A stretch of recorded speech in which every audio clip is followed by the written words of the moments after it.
Hey, what's going on, everybody? Welcome to my channel. My name's Ivatron, and today we have some new news, yeah, report coming straight from the developers this time. This is on the Genshin Impact's actual website, and I think it's due to the fact of from all the questions they've been doing and the little surveys. And let's just get into it. This was posted about 30 minutes ago. So it says, "Greeting travelers. Since release, we have received a treasure trove of valuable feedback and suggestions from travelers. First off, we would like to thank all of you for your support. Kissy face. We have carefully reviewed and summarized everyone's suggestions and have selected ones that travelers care about most to bring to the developers' attention. Check out the replies in this developers' discussion." So this is straight from the developers, and they're going to be talking about stuff that's coming in 1.1. So, number one, I never have enough original resin, which makes it difficult to complete various daily tasks and the weekly Battle Pass missions. Yes, I agree. In version 1.1, we have decreased the original resin requirement and Battle Pass weekly missions from 1600 to 1200. Now, this is really good because if you guys have been doing the Battle Pass, then you know that it's, unless you're using your fragile resin or resetting, like with primos, you're not going to get to this.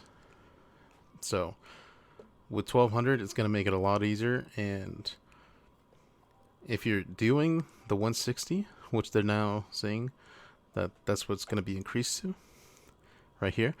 Furthermore, travelers will be able to store up to a maximum of 160 original resin, increased from the current limit of 120.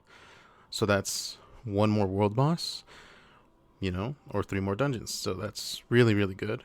Especially the higher AR levels you get to, you're going to notice a whole lot more kind of dungeon grinding and certain days that you have to do things. So it's really good. Also, it means that we'll be able to complete this weekly Battle Pass mission, even if you're just free to play. So that's really good. Number two, I want to change the key bindings controller setup.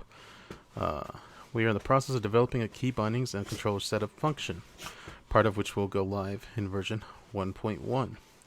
We're firing on all cylinders to complete the remaining functionality, which will become available to players in a later version.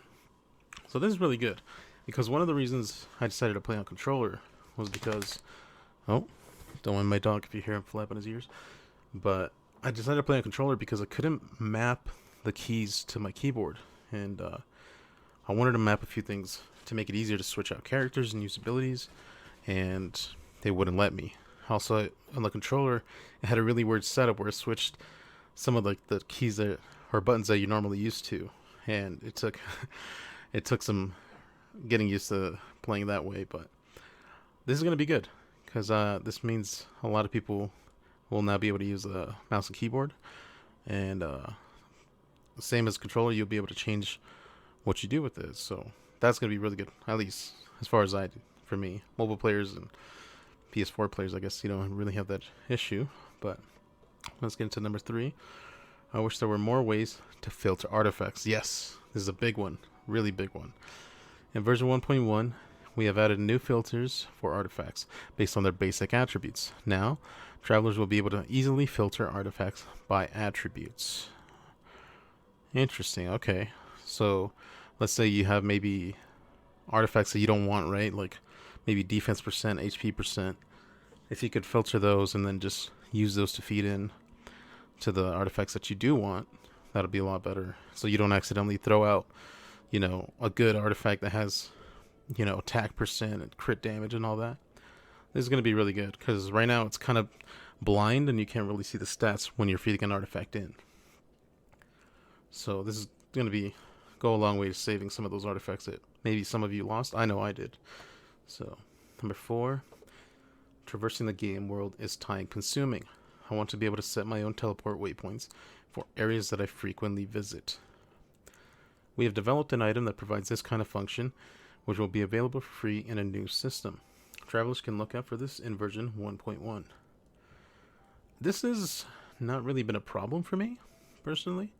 One of the first things I did was I went and got all the waypoints and discovered the entire world. So I don't see this as a big problem because I feel like there's plenty of waypoints to be able to reach kind of any area. Sure, there's maybe a couple that I don't like, but so this could be helpful for that. But yeah, it's just an easier way to get around the world. So, especially as the world gets bigger, maybe this will be even more helpful. So let's get to number 5. It's annoying to have to select equipped artifacts and weapons to find out which character has them equipped. Yes. In version 1.1, small character avatars will appear next to the icons of equipped artifacts and weapons, allowing travelers to know exactly which characters have which artifacts and weapons equipped at a glance.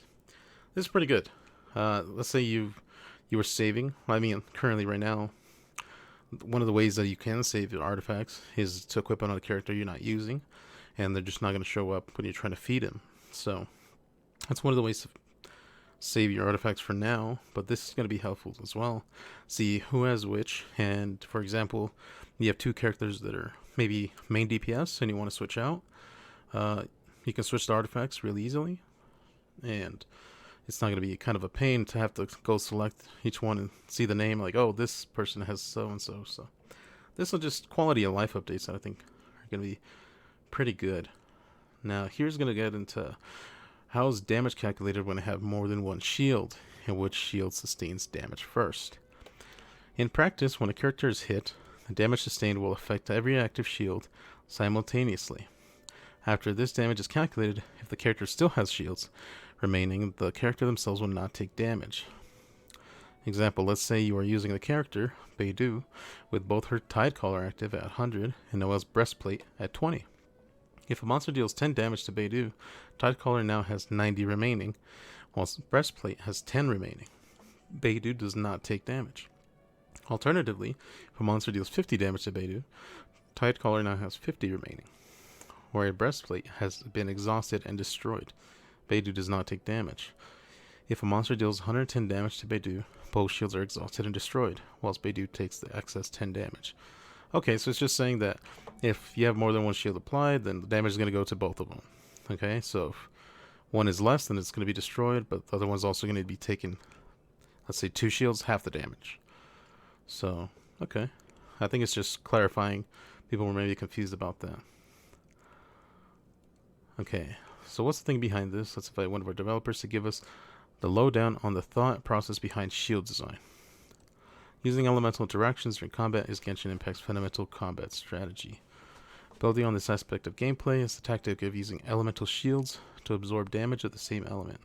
The mechanic we designed, whereby characters' defensive shields have 250% absorption effectiveness against elemental damage of the same type, is likewise based on the aforementioned consideration. In one respect, our decision not to employ stackable shields in our design was to avoid the need for players to acquire many shield-type characters. This would also have had a negative effect on the diverse party tactics that we were hoping to see, of course. Retaining 1 or 2 types of elemental shields is also a perfectly valid strategy against complex elemental damage, and this can also be achieved rather easily through the crystallized reaction. Well, that marks the end for this developer's discussion. Now to get back to working on those updates. So, I'm glad they did this. This is really big because it shows that they're listening to the community and actually listening to what the actual problems that we think are, right? Not just that they see. And I know the resin problem especially has been a big one. Once you get into those higher AR levels, you need to do so many, dungeons and artifacts, grinding, all this stuff, all the bosses that you need, because the resources you need will become exceedingly expensive. So this is going to be really good for free-to-play players, and it's also going to benefit those that pay, because that just means they're going to be able to do more with their primo gems that they're paying for, right? So I think this is a win-win for the community as a whole, and I'm glad that they did this, and they saw that it was a problem, and I know that they had like community members asking around for this. So, and if you took a survey and mentioned this, then props to you, because this change is probably because of you. Now, the controller and binding setup really only for PC players. I'm hoping that they also add controller support. I know that there's I think ways that you can do it for mobile. This would be really good for them. I've personally tried playing on mobile. It's not my preferred method, honestly. But yeah, this will be pretty good.